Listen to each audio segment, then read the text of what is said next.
आप सभी को नमस्कार। आज का हमारा जो टॉपिक है वो है जलियांवाला बाग हत्याकांड।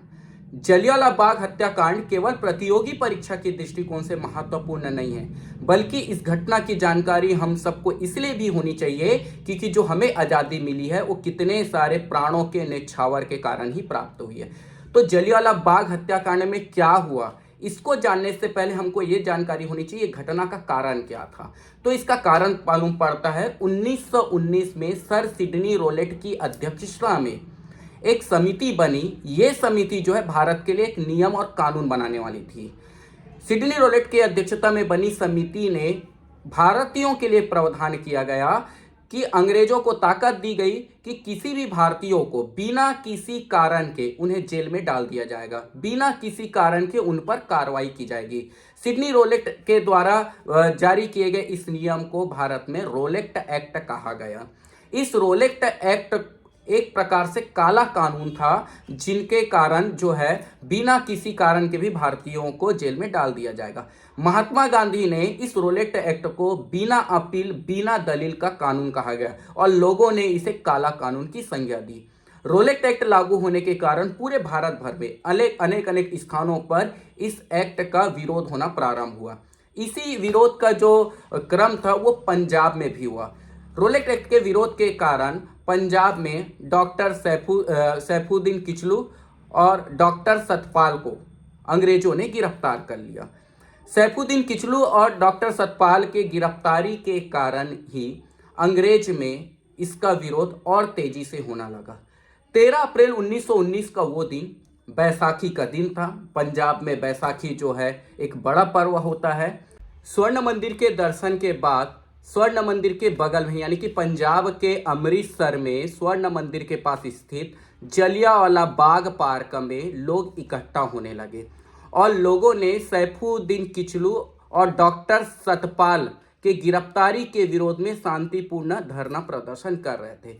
जब पुलिस को यह मालूम पड़ता है कि बड़ी भीड़ वहां पे इकट्ठा हुई है, तो उस समय पंजाब के गवर्नर माइकल ओ डायर वहां पे गोली चलाने का आदेश देते हैं। एक चीज यहां पे याद रखिएगा, पंजाब का जो गवर्नर था वो था माइकल ओ डायर, जिन्होंने गोली चलाने का आदेश दिया, लेकिन जिन्होंने गोली चलाया वो था ब्रिगेडियर आर डायर यानी कि रेजिनॉल्ड डायर। तो दो डायर है, एक गवर्नर है जिसको माइकल ओ डायर बोलते हैं, और जिन्होंने गोली चलाया वो था आर डायर। वो अंधाधुंध फायरिंग करते हैं, तकरीबन 10 मिनट तक चलती फायरिंग। लोगों में अफरा तफरी मच जाती है और अफरा तफरी जब मचती है तो इतिहास में मालूम पड़ता है कि वहां स्थित कुएं में ही 120 से अधिक लोगों की लाशें थी। जब इतना बड़ा नरसंहार होता है और बड़ा नरसंहार होने के बाद पूरे अंतर्राष्ट्रीय जगत पर, भारतीय मीडिया पर, अंतर्राष्ट्रीय उस समय स्थित जो जितने भी मीडिया संस्था है उसमें जब ये सवाल उठते हैं, तो इस जांच के लिए, इस घटना की जांच के लिए हंटर की अध्यक्षता में एक समिति बनती है जिसको बोला जाता है हंटर आयोग। यानी कि जलियांवाला बाग हत्याकांड की जांच के लिए एक कमेटी बनती है जिसको कहा जाता है हंटर आयोग। ये हंटर आयोग में कुल 8 सदस्य होते हैं, जिनमें 5 अंग्रेज होते और 3 भारतीय। वो जो 3 भारतीय होते वो चिमन सितलवाड़ा, सुल्तान अहमद और जगत नारायण, ये 3 भारतीय जो होते हैं इस हंटर आयोग में सदस्य होते हैं। हंटर आयोग अपनी रिपोर्ट देती है और रिपोर्ट में ये देती है कि इस घटना में 379 लोगों की मृत्यु हुई थी। यानी कि एक सरकारी डेटा आता है जिसमें यह बताया जाता है कि जलियांवाला बाग हत्याकांड में 379 लोगों की मृत्यु हुई थी, जबकि हकीकत कुछ और था। हकीकत में अगर समझे, वास्तविक रूप से अगर समझे, तो 1000 से यानी कि हजारों से अधिक लोगों की मृत्यु हुई थी। जब सरकारी रिपोर्ट आती है तो इस रिपोर्ट से आहत होकर महात्मा गांधी जो है केसर ए हिंद की उपाधि त्याग देते हैं। महान कवि रविंद्रनाथ टैगोर जो है नाइटहुड यानी कि सर की उपाधि त्याग देते हैं, और Shankar Nair governor general in council के सदस्यता से त्याग पत्र दे देते हैं। इस घटना के कारण एक बड़ा नरसंहार भारत में लोगों का एक चिंतनीय विषय बनता है और उन्हीं में से एक युवा या जिसका नाम था उधम सिंह अपने मन में प्रण ले लेता है कि मुझे कैसे भी करके डायर की हत्या करनी है। लेकिन आर डायर की हत्या जो है बीमारी के कारण उनकी मृत्यु हो जाती है, लेकिन ओ डायर अब भी जिंदा होता है।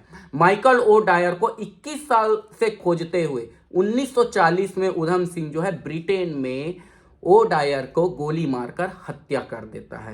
यानी कि जलियांवाला बाग हत्याकांड हमें ये बताता है कि आज़ादी जो हमें इतनी आसानी से नहीं मिली है वो कितने प्राणों को न्यौछावर करने के बाद हमें प्राप्त हुई है।